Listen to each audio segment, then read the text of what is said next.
एगो साली अपना जीजा से देसरी के मेला घूमे खातिर देसरी के दुर्गा माई के चरण छुए खातिर कोना भाव में आ कैसे जीत करतिया आई सुनल जाओ। हरि नवमी के मेला बुलेट पर हमके घुमा दिए जीजा जी, नवमी के मेला बुलेट पर हमके घुमा दिए जीजा जी। तो देसरी में लागल दशहरा के मेला देखा दिए जीजा जी, देसरी में लागल दशहरा के मेला देखा दिए जीजा जी। नवमी के मेला बुलेट पर हमके घुमा दिए जीजा जी, नवमी के मेला बुलेट पर हमके घुमा दिए जीजा जी। तो देसरी में लागल दशहरा के मेला देखा दिए जीजा जी, देसरी में लागल दशहरा के मेला देखा दिए जीजा जी।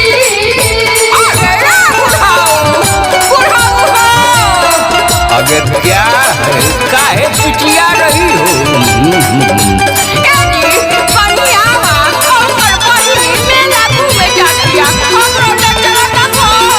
तुम अब ये न बिचारी मेला घूमने गई थी हमारे साथ। टंकी फूल करके जीजा चली हम मेला घूमे हो, बगले में भी सहरी माई के चरण संगे छुए हो। संगे छुए हो, चरण संगे छुए हो। टंकी फूल करके जीजा चली हम मेला घूमे हो, बगले में भी सहरी माई के चरण संगे छुए हो। माई दुलारी के महिमा बा भारी बता दूंगे जीजा जी, माई दुलारी के महिमा बा भारी बता दिए जीजा जी।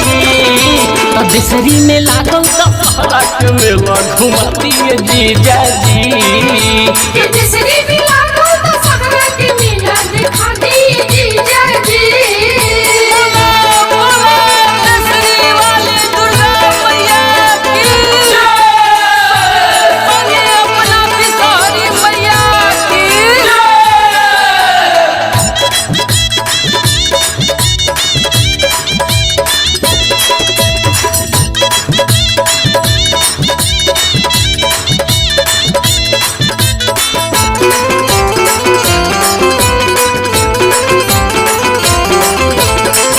माटिए के बने मूर्ति बांस के पंडाल हो, मोहनी मूर्तिया माई के लागेली बवाल हो। लागेली बवाल माई लागेली बवाल हो। माटिए के बने मूर्ति बांस के पंडाल हो, मोहनी मूर्तिया माई के लागेली बवाल हो। झूठेला भीड़ बड़ी भारी चौपा दिए जीजा जी, झूठेला भीड़ बड़ी भारी पहले चौपा दिए जीजा जी। तो देसरी में लागल दशहरा के मेला घुमा दिए जीजा जी, देसरी में लागल दशहरा के मेला देखा दिए जीजा जी।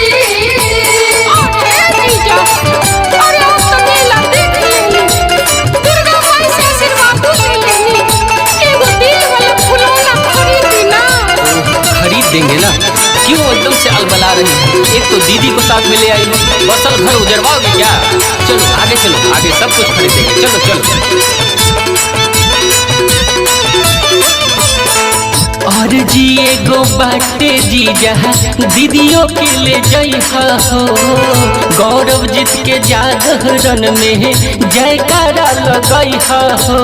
जयकारा लगई है जीजा, जयकारा लगई हो।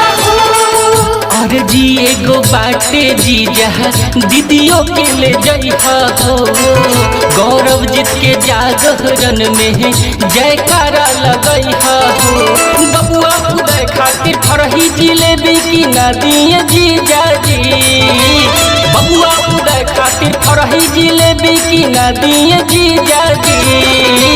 देसरी में लागल दशहरा के मेला घुमा दिए जीजा जी, देसरी में लागल दशहरा के मेला देखा दिए जीजा जी।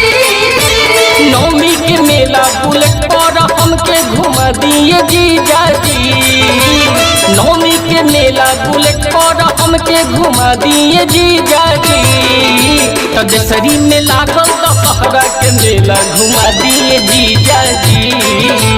देसरी में लागल दशहरा के मेला